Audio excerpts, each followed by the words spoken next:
bugün ortaya çıkan Kürt sorunu ortaya çıkarttığı bazı sonuçlar var. Bunun başında da Türk devleti açısından işte Kürt Özgürlük Hareketi'nin silahsızlandırılması geliyor. Ancak tabii silah meselesi bir nedenden kaynaklanıyor. Bugün bu nedenleri konuşmakta neden kaçınıyorlar? Neden Kürt sorununun ortaya çıkış nedenleri tartışılmıyor, konuşulmuyor sizce? Yani Kürt sorunun ortaya çıkış nedeninin tartışılmamasının temelinde aslında 100 yıllık uygulamalar ve pratiklerin kendisidir. Yani evet, Orta Doğu'da devlet dışı direniş örgütlerinin silahsızlandığı bir dönemdir. Mesela Hamas bunlardan biri, işte Hizbullah, Lübnan bunlardan biri. Ama tabii Kürt Özgürlük Hareketi de PKK bunun dışında bir örnek. Yani bu örneklerden içerisinde olan bir örnek olarak sayamayız. Çünkü Kürt Özgürlük Hareketi 93'ten bu yana kendi kuruluş amacının hangi gerekçelerle kurulduğunu, hangi koşullara kurulduğunu ve aslında silah kendisinin 93 sonrasında kendisinin bir tercihi olmadığını, muhatap olması halinde 93'ten itibaren Türkiye'de demokratik bir entegrasyon ya da demokratik bir toplum düzeninde silahı devlet dışı bırakacağını ve konuşabileceğini Sayın Öcalan defaten söyledi. Ki nitekim Kürt Özgürlük Hareketi ve Sayın Öcalan'ın girişimleriyle bu 6. sefer diyebileceğimiz girişimlerden kaynaklandı. Şu anda belki Türkiye Orta Doğu'daki gelişmeleri gerekçe göstererek bu sürece adım attı ama Orta Doğu'daki biraz önce bahsettiğim örnekler Kürt Özgürlük Hareketi ile uygun örnekler değil. Mesele şunu net olarak ortaya koyabiliriz. Yani devletin şu anda bu meseleleri tartışmamasının temelinde sürece yaklaşımı güvenlik gerekçeleri yaklaşıyor. Sürece yani demokratik bir zemin ya da eşit bir yurttaş ya da özgürlükçü bir yaklaşımla yaklaşılmadığı için bu sorunu ortaya çıkan sebepleri tartışmadan daha ziyade bir an önce kendi istediği takvimi dayatmak. Belki biraz sonra takvimi konuşacağız. Bugün Bahçeli söyledi. Yani işte şu anda dünyanın hiçbir yerinde artık yani adı üniter devlet olsun ya da adı federatif bir devlet olsun da adı başka bir devlet olsun. Dünyanın hiçbir yerinde artık siz tek bir kimlik topluma dayatamazsınız. İşte Kıbrıs örneğinde olduğumuz görüldü son örnekte. İşte bugün Bahçeli'nin açıklaması, eğer Kıbrıs'ta önlem alamazsak Suriye'de başkalarının da işte örnek teşkil etmiş olacak. Bu kötü bir örnek değil. Onu söyleyeyim. Çünkü halklar kendi iradesi hakkında bir karar verecekse bu çoğulculuğun bir arada birlikte ve eşit temelde yaşamasını sağlayacaksa bu kötü bir örnek de değil. Bu aslında iyi de bir örnek. O nedenle Türkiye Cumhuriyeti'nin kuruluş ideolojisinde bütün farkların tek bir kimlik, yani sünni bir kimlik üzerine inşası. Bakın çok net söyleyelim, kimse yani 100 yıllık devlet pratiğinde şunu gördük. Yani anayasanın 66. maddesindeki o Türklük tanımı aslında kültürel bir tanım olmadığını biz pratiklerle gördük. Yani evet, yani siyaseten de bu süreci sürdürdük, sosyolog olarak da süreci sürdürdük. Yani tanımlar başka mesele ama pratik sahada görünüyor şu ki o Türklük tanımı bir etnik kimliğin dayatmasıdır. Zaten problem de buradan kaynaklanıyor. Etnik kimlik dayatmasını ortadan kaldırırsanız eğer bu ülke çok net bir şekilde demokratik ve eşit bir şekilde ortaya yani yaşayacaktır. Yani tartışmamasının temelinde budur. Yani Evet. toplumsal değerleri, normları demokratik temelde paylaşmaktan, ortaklaşmaktan kaçınıyorlar. Halen kendi takvimleri olan ve günümüz açısından artık uygulanması da mümkün olmayan bir idari biçimi topluma zor dayatmaya çalışıyorlar. Bu da topluma uymuyor, öyle Evet. söyleyeyim. Sayın Cahit Kırkazak tabii az önce Sayın Çetin Güren dediği Sır Sürender'den aktardığı negatif barıştan pozitif barışa geçiş dönemi aslında aynı zamanda iktidarın bir yol haritasının, bir ajandasının olup olmasına bağlı. Siz nasıl bakıyorsunuz? Yani iktidarın bir barış ajandası var mı? Varsa neden bunu kamuoyuyla paylaşmıyor? Paylaşılması gerekiyor mu? Doğrusu iktidar bu süreci nasıl götürmek istiyor? Sizin bu konudaki öngörünüz nedir? Yani aslında yani bir yıldır biz bu iktidarı takip ediyoruz. Şu an şunu kabul ediyoruz. Yani 200 yıllık bir meseleyi bir yılda hemen çözelim diye acele etmek biraz sürece ya da yaşanan meselelere anlamakta zorluk olur ya da haksızlık olur belki tarafların bu üzerindeki çabalarına. Ama şunu gördük, yani mesela biraz önce söyledik, yani konuşmuyor mu? Hakikaten konuşuyor. Konuşmuyor değil. Konuşuyor ama sürecin kalıcı ve demokratik bir anlamda çözümüne katkı sunacak bir konuşmayı yapmıyor. Konuşuyor, 100 yıllık pratiklerini tekrar topluma ya da işte Kürtlere dayatarak konuşuyor. Konuşuyor ama karşıt bir tutum. Yani belki değil mi? Yani neredeyse dünyanın neresinde bir Kürt'ün iradesini görse bunun aleyhine karşı bir tutum konuşuyor. Yani konuşmuyor değil. Konuşuyor, sürece cevap olma açısından konuşmuyor. İktidarın bir ajandası yok mu? Mutlaka var. Bakın çatışma çözüm süreçlerinde evet bunu adını koyuyoruz, hakkını da veriyoruz. Atipik bir örnek. Yani bu atipik örneğin temel meselesi Sayın Öcalan'ın çözüme yönelik olarak özgüvenli ve kararlılığıyla almış olduğu tek taraflı inisiyatifler. Çetin Bey'in ifade ettiği gibi PKK'nin kendi feshetmesi, silah bırakma süreçleri vesaire. Yani dünyadaki çatışma çözüm örneklerinde bunlar ilk atlı adımlar değil. Ama Sayın Öcalan'ın devletin yani eşit temelde, demokratik temelde süreci çözmeye hazır olduğunu ikna etmek açısından bunu bile en başta yapabileceğini gösterdi. Buna biz birinci süreç diyebiliriz. Yani birinci süreç nedir? İşte sizlerin ve Çetin Bey'in ifade ettiği gibi negatif barış süreci, yani çatışmasızlık süreci diyebiliriz. Şimdi bu süreç neyle devam etmeli ya da hangi aşamaya gitmeli ya da bundan sonraki aşama artık müzakere süreci mi? Belki bunu tartışılabilir. Bundan sonraki aşama tabii ki müzakere aşaması değil. Müzakereyi hazırlama aşaması olarak değerlendirilebilir. Nedir bundan sonraki aşama? Yani birincisi yani bu sürecin yol haritasını belirlemek ve bu sürecin ortasına vermekle beraber bu sürecin öznelerinin yasal güvencelerini hazırlamak gerekiyor. Bu yasal güvenceler nedir? Yani birincisi Sayın Öcalan'ın gerçekten özgür çalışma ve özgür fiziki yaşam koşullarını oluşturacak mesela bir yasal zemin. Yani şu anda bu süreçten bağımsız olarak demokratik bir hukuk devletinde Avrupa İnsan Mahkemesi'nin Türkiye Cumhuriyeti Anayasası'nın 90. maddesiyle yerine getirmeye taahhüt ettiği, yani bu kararı getirmeyi taahhüt ettiği bir sürecin ilerlemesi gerekiyor mesela. Takvim bu olmalı. Nedir? Mesela TMK'nın kaldırılması gerekiyor. Nedir? Mesela TCK'daki ilgili hükümlerin düzeltilmesi gerekiyor. Şimdi siz yani kendi ajandanızı ne olarak gösteriyorlar topluma? İşte infaz yasası ve CMK. Çünkü infaz yasası ve CMK sizin ilk soruda sorduğunuz şekilde itibaren bu sürecin sebeplerini ortadan kaldırmıyor. Bu sürecin sonuçlarını esnetiyor, gevşetiyor. Dolayısıyla şu andaki yasal süreç dediğimiz bu zeminin kendisi hazırlanabilmesi için tamamıyla inisiyatif iktidarda ve muhalefetedir. Ve bununla beraber devlete. Tabii bakın meclis bunun en önemli parçalardan bir tanesidir. Yani biz bu meseleyi sadece iktidara ve devlete atamayız. Meclisin de inisiyatif alması gerekiyor. Yasal zemin oluşturulduktan sonra müzakere başlar. O zaman birinci sorudaki belirttiğimiz üzere bu Kürt meselesinin sebepleri nelerdi? Niye bu Kürtler 100 yıldır başta Kürtler olmak üzere bu ülkedeki farklılar demokratik temelde kendileri haklarını yaşayamıyorlar ya da pratikleştiremiyorlar? O zaman onu tartışacağız. Evet. Yani toplumsal sözleşme nerede bozuldu? Problem nereden ortaya çıktı? Bu sorunu nasıl çözeriz? Anayasanın 40. maddesi. Bakın ajandaları hep var. Bakın şunu söylüyorum. Konuşuyorlar. Bugün Fethi Yıldız bir tweet attı. Ana dilde eğitme ve öğrenme mi? Doğru. Çünkü Kürtlerin ya da farklıların temel meselesi ana dilini öğrenme değil. Ana diliyle ilişkin eğitim alma. Ya da ana dili kendi kendine konuşma değil. Ben bu evde dört duvar altında ana dilimi konuşmak değil. Kamusal alanda ana dilimle hizmet alma, kamu hizmeti alma. Bakın konuşuluyor, konuşulmuyor değil.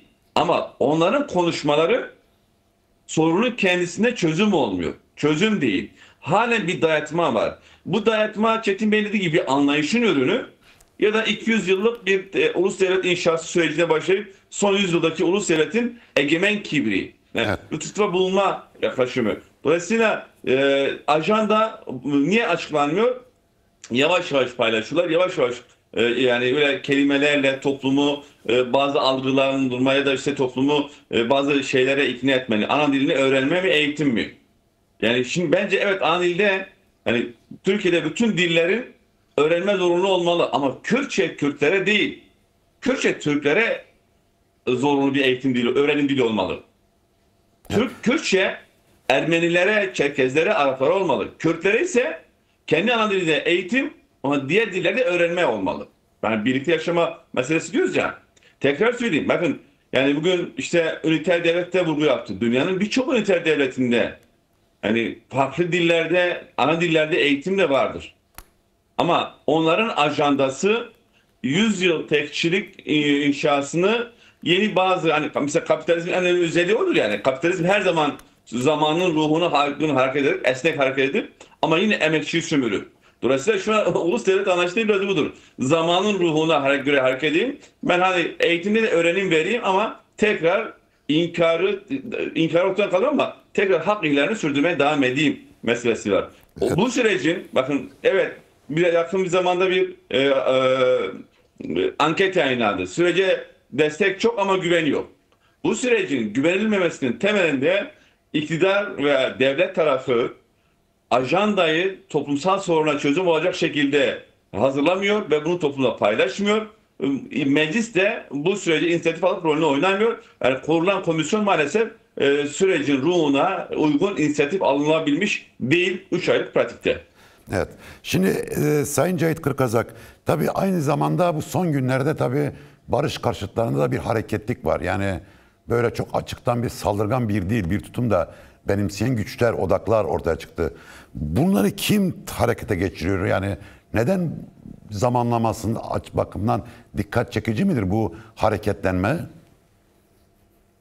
Yani şunu söyleyebiliriz. Yani bütün aksanan yönleriyle yani bu meselenin bir yıl sürmesi, bu meselenin içerisinde komisyonun kurulmuş olması ya da halen tecrit hukuken devam ediyor olsa dahi Sayın Öcalan'la görüşmelerin devam ediyor olması kıymetli. Yani bu gerçekliği görmek lazım. Ve sürecin hala devam ediyor dedim ya devam ediyor olması ve neden sürece uygun düşecek adımların atılmamasının tartışmaların da yükselmesi bu da kıymetli. Bu şunu gösteriyor. Evet yani bir şekilde bu süreç nihai amacına ulaşacak ve bu belki de ilk defa bu yani Kürtlerle devlet arasındaki bu sürecin daha ayakları yere baslı şekilde gidiyor. Burada iki kesimi kaygılı olduğunu görüyorlar. Bir tanesi gerçekten yani bu savaş rantını yiyenler yani bu bir kesim bunlar. Bir kesimde yine Çetin Hoca'nın da ifade ettiği gibi bir anlayış sorunu. Yani halen Kürt düşmanlığı ya da ırkçı bir zihniyetin yani Türkiye'de halen bir karşı var. Bu zihniyet maalesef bürokraside de var. İktidar cenahı blokunda da var. Bir kısım muhalefette de var. Dolayısıyla bu iki kesim yani ırkçı ve anlayışı olarak tekçi olan bir kesimle savaş rantçıların olan kesim bu sürecin bir an önce akamete uğraması ve bununla alakalı olarak da her zaman tarafların hata yapması ve hataya zorlamasına ilişkin çaba içerisindeler. Bakın arkadaşlarımızın bazı iyi niyetten bağımsız olarak bazı değerlendirmeleri ve açıklamaları oldu. İnanılmaz bir saldırganlık içerisine girdiler. Yani bu evet bir dile herkes dile hitap edilmesi lazım. Ama bu zihniyet halen bugün dahi sürece yönelik Kürtlerin hassasiyetini, Kürt Özgürlük Hareketi'nin hassasiyetini ya da Sayın Öcalan'ın hassasiyetine ilişkin hiçbir hassasiyet dikkate almıyor. Hiçbir nezaket, hiçbir etik, hiçbir ahlaki dile dikkat etmiyor. Savaşı sürekli kışkırtıyor ama arkadaşlarımızın yani iyi niyetten bağımsız olarak istenilmeyen kelimeleri ifade etmesine durumunda bunu düzeltmek için çaba göstermesine rağmen o saldırganlığı devam ediyor. Yani bu saldırganlığı tekrar iki yönden saldırıyor ve bunlar bu çabaları hükümet ancak ya da işte iktidarı da muhatap yani Sayın Öcalan'ın muhatabı. Çünkü şunu adını tekrar koyalım. Mesela bu işin temel muhatabı Öcalan derken sadece bir slogandan ibaret değildir.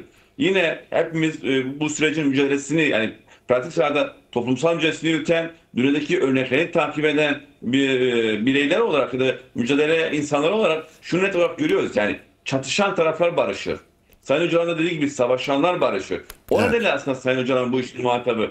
Dolayısıyla yani bu işi yürütenler biraz daha cesaretler, biraz daha somutlar, biraz daha topluma süreci hazırlamaları gerekiyor. Yoksa yani içerideki savaş rantçıları, içerideki ırkçı, Kürt düşmanı, faşist zihniyetleri ve anlayışlarıyla beraber uluslararası konjonktür de bu süreci enfekte edecek. Yani tekrar söyleyeyim bakın Kıbrıs ve Suriye meselesi başka bir şey işaret ediyor. Bakın Gazze meselesi başka bir şey işaret ediyor. Yani bütün bunların daha fazlasını uluslararası güçler Türkiye'nin eliyle bu işi yaptıracaklar. Eğer ki Türkiye bu sürece cevap olmazsa. Bakın eğer ki Türkiye bu sürece cevap olursa yani Kürtlerle birlikte adem merkezi temeli ya da Kürtlerin demokratik entegrasyon temelli yasalarla Kürt hukukunu güvence alırlarsa Orta Doğu'dan en güvenli de en demokratik limanlı ülkelerden birisine dönüşür. Ama olmazsa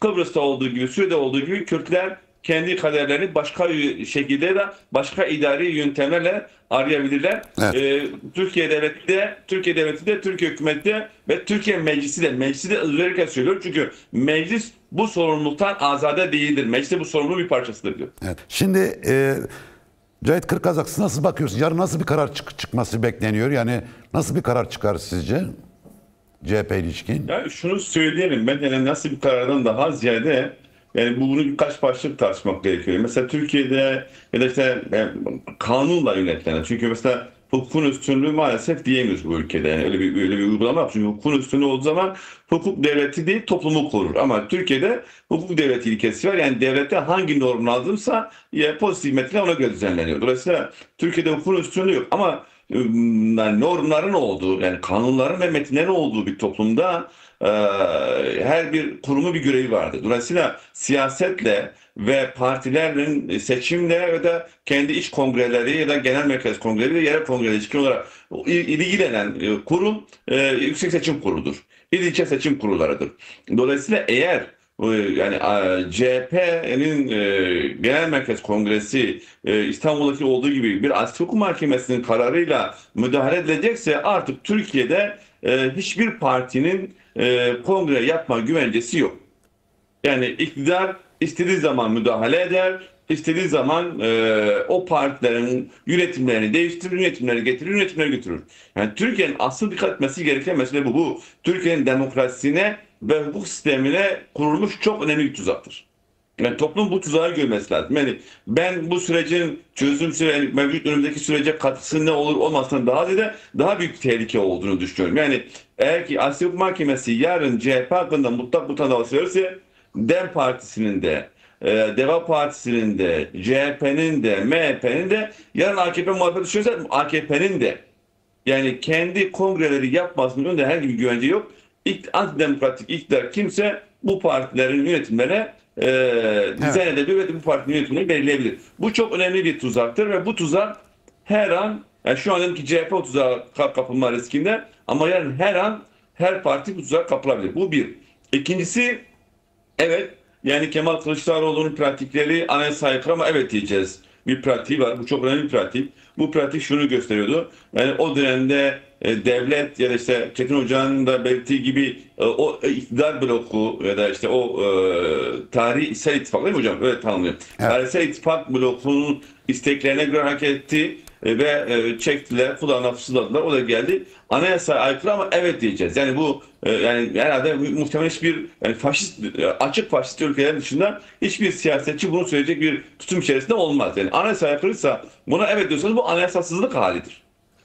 Evet, Kemal Kılıçdaroğlu bu pratiği var. Ama şu anki bu sürecin kendisinde yani devlet denilen o tarihsel blokun kendisinde tabii bir isteği var. Sadece Erdoğan istemeyebilir CHP'nin orada olmasını. Çünkü Erdoğan siyaseten alternatifsiz kalmak istiyor. Evet, Özgür Özel bu sürece kadar ben buradayım, bu süreçte üstüme düşeni yapacağım tutumu Erdoğan alternatif olmadığını göstergesi de Erdoğan süreçte istediği gibi davranamıyor. Keyfi olarak hareket edemiyor. Daha fazla tabii ediyor ama bu açıdan Kılıçdaroğlu'nun gelmesi ya da Özgür Özel'in olması onları komisyondan ayrılıp ayrılmayacağını çok fazla etki etmez, ama dediğim gibi esas sıkıntı demokrasinin önüne çok ciddi bir tuzak olduğunu görmek gerekiyor. Yani. Evet. Şimdi Cahit Kırkazak zaman içinde göreceğiz diyor ya Çetin Güler. Tamam. Aslında Türk devletinin dışında tekçi, üniter, sadece tek ulusa değerli bir Suriye isteyen kimse yok. Yani hem Suriye sosyolojisi içerisinde hem de bölge devletleri hem ulusal güçler bir şekilde işte her etnik ve inanç grubunun haklarının korunduğu bir parça adami merkezci, bir parça federasyona benzeyen, bir parça bölgesel özellik ve idari özellik öneren çoklu bir sistem öneriyorlar. Yani herkesin kafasında bir farklılık var ama hiç kimse tekçi bir Suriye önermiyor. Türkiye'nin dışında. Şimdi Türkiye buna ne kadar direnebilir? Yani önümüzdeki bu coğrafyaya baktığımız zaman, siyasal haritaya baktığımız zaman, bölgesel ve küresel güçlerin hareketine baktığımız zaman Türkiye bu yeni Suriye'nin oluşmasına ne kadar karşı çıkabilir? Yani şunu söyleyeyim, çok da fazla karşı çıkamıyor. Yani davranışlardan, tutumlardan, söylemlerden şunu görüyoruz ki çok fazla karşı çıkamıyor. Evet, yani Suriye'de şu anda Suriye'nin idari yapılanmasıyla ilişkin öne çıkan üç farklı görüş var. Bir tanesi işte Türkiye'nin yani işte ulus devlet, yani Arap ulus devletçi, merkezci bir Suriye dayatması vardı şimdiye kadar, ama özellikle Dürzilere ve Alevilere karşı Jolani'nin tutumu yani görüldü ki ulus devletin Türkiye, Suriye'de gerçekleşmesi mümkün değil. Bir diğer görüş, yani Amerika'nın ve benzer uluslararası güçlerin görüşü var. Bu güçler gelişmekte olan toplumlarda ya da Orta Doğu toplumlarında merkezi anlamda zayıf ama otoriter liderler isterler. O nedenle hani Jolani'nin otoriterliğini, otoriter bir yönetim, hukuka bağlı otoriter bir yönetim. Öyle diyelim. Hukuka bağlı otoriter bir yönetim. Bu da yeni bir yönetim modelleri aslında biraz pratiğe koymaya çalışıyor. Bir diğer görüş de yani SDG'nin yani Çetin Hoca'dan belirttiği gibi Suriye'nin bütün bileşenlerinin adil merkezci anlamda idareye katılma ya da hukuki anlamda kendi yönetme koşullarının ve sağlanabileceği yani bir Suriye, demokratik bir Suriye'den söz ediliyor. Yani şu anda görülüyor ki zaten hatırlarsanız Tom Barak da işte ne federasyonu gibi bir açıklama yapmıştı birkaç ay önce. Yani onun niyeti evet merkezden zayıf olsa ama federasyonda olmasın. Yani adem merkezi de olmasın. Şu anda sahadaki dayatmalar kendini adem Onu daha merkezinin dışında düzeltti. Tom Barak biliyorsun onu daha düzeltti dedi ki federasyona yakın bir Tabii. çözüm olabilir dedi. Tabii hani o tepkilerden sonra ya da sahadaki Evet. gerçekleri gördükten sonra yani Mazlum abiyle görüşmesinden sonra bunu düzeltti, evet. Katar'daki sanırım ya da Ürdün'deki bir görüşmesinden sonra bunu düzeltti. Ama şu an sahada bunu görünüyor. Yani adayın merkezinin dışında herhangi bir idari biçimlenmenin sürede gerçekleşmesi mümkün değil. Bakın mesela Jolani şu andaki HTŞ içerisindeki radikal cihadist gruplarla şu anda çatışıyor. Özellikle İdlib'de Fransız işte cihadist gruplar vardı, diğer yabancı cihadist gruplar var, onlarla çatışıyor. Çünkü yani böyle bir cihadist grubun merkezi anlamda güçlü olduğunu düşündüğünüz an itibaren Suriye'de ne inançsal, ne ideolojik, ne de etnik hiçbir farklılığa yaşam aktarmayacaktır. Evet. Türkiye de tabii aslında bunu görüyor. Türkiye'nin meselesi şu, Evet. Türkiye demokratikleşmeden korkup kaçtığı için Suriye'de bir demokratikleşme olursa ben de Türkiye'de başta Kürtler olmak üzere bütün farklarla demokrasiyi paylaşmam gerekiyor ya da ülkenin yönetimini paylaşmam gerekiyor kaygısından kaçtığı için aslında ısrarla merkezci yatıyor. Ya da bugün Bahçeli dediği gibi mesela şu anda işte Kıbrıs'ta yani Kıbrıs halkına ben federasyona bağlanacağım diyen aday kazandı.